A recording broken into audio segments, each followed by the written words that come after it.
We believe that childcare is critical to the future of our country and its success, as well as an essential workforce necessity of the modern economy. The data tells us that childcare slots in Connecticut are in severe danger, with over 46,000 expected to be lost.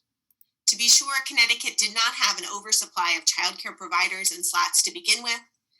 Overlay the loss of those 46,000 slots with the report findings that 92% of childcare providers are women-owned businesses, and the majority of those women of color-owned businesses. The current landscape presents a double whammy for employees and business owners. Our next speaker, Candice Dormon, is the CEO and founder of Emlyn Group Productions, a digital marketing company that provides marketing and video solutions for creative entrepreneurs. But Candice is also formerly a family childcare provider. She closed her program in 2020 and has stayed involved in the childcare industry by using her podcast, Amplify, to lift the voices of childcare educators. A Bronx native, she currently lives in New Haven with her husband and 2 young sons. Thank you so much, Candice, for being here this morning. Hi, thank you so much for having me. Good morning to everyone who's on the call. Thank you, Jenny and the Aurora Foundation, for including me in this important conversation. And thank you to any elected officials and community members who have made time to be here this morning. As Jenny said, my name is Candice Dormon, and I'm here as a business owner. I'm a mom, a wife to 2 young sons. I'm a Connecticut resident for the last 12 years. And while I'm a New Yorker for life, there's something sticky and spongy about Connecticut. And I find myself immersed and connected to this place. So I've made it my home. I'm here today, as I said, as a professional and a business owner. Until the Covid-19 pandemic, I owned a home-based family childcare business for 3 years. During that time, I built a successful business, completely transforming my home into a haven for community children focused on outdoor and nature play. My clients became a part of my extended family and children like cousins to my sons. I spent a full year preparing to open under the official state process. I connected with a local organization, All Our Kin, to enhance my working knowledge of business management and to supplement my parenting skills with practical early childhood education knowledge, because I'm not formally a formal teacher. All of that effort came to a screeching halt in March 2020. The very real fear of the coronavirus affecting my young son with asthma was enough to make me bolt my doors and hide.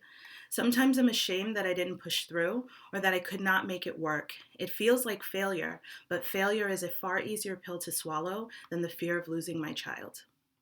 When we talk about the effects of COVID-19 and the pandemic, when we talk about their effects on women and children and girls, we are not talking about numbers, data, or inconvenience. We are talking about life. Women across the state and country have had to make impossible decisions between their livelihood and their lives. Just 3 weeks into the pandemic, one of my clients had 3 members of her family contract the virus. If I was unsure of my decision, that confirmed that I had made the right one. But at what cost? Women make up the vast majority of childcare providers and typically have families of their own. On top of that, home-based programs are exactly that. They are in your home. And what happens when the job you need to take care of your family is the exact thing that could harm your family? There has been a lot of talk of the importance of childcare and that childcare workers are essential employees, but we are not talking about employees. We must elevate and humanize the women who break their backs to carry this country at every step. Women and girls are suffering under the immense pressure of the pandemic and what happens in homes behind shut doors.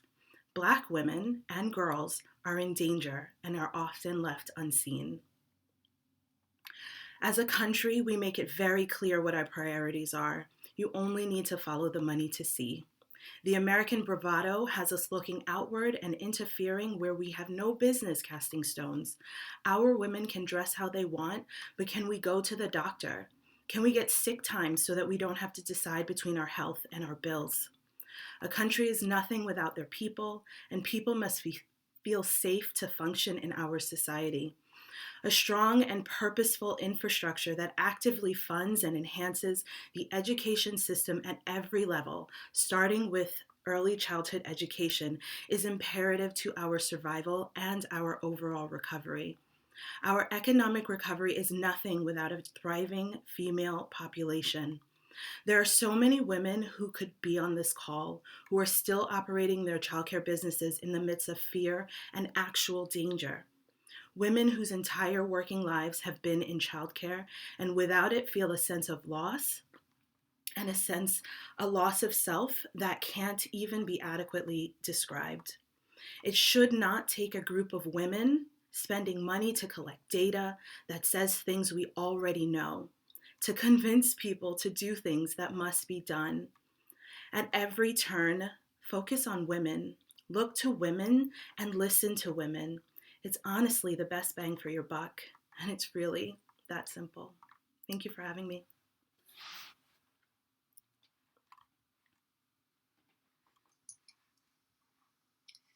Thank you so much, Candice. The chat says Candice for president. Thank you. You'll stick around for questions. That was amazing. I'm so moved by you. Some of the practical things are to expand care for kids, to apply to subsidies for childcare to people that are in job training programs or who are unemployed and looking for work. That would be one way to expand the existing system. Jenny, we talked about making sure that there are support systems for childcare business owners to help them navigate the process of applying for some of these programs, the PP. Sometimes there is an absolute barrier to access, as simple as Wi-Fi, or as complicated as really not being able to read the application. Right? Is it available in all the languages that are necessary? Are there translators? Are there support systems? I just feel like there are too many barriers to entry, and we should be making it very easy for people to get the support that they need for their businesses, and then, come around at the back end and fix things then, right? But don't make it so hard for people who are operating solopreneurs by themselves, when larger businesses or more established businesses have whole teams or lawyers or accountants or whoever who can help them apply for these subsidies.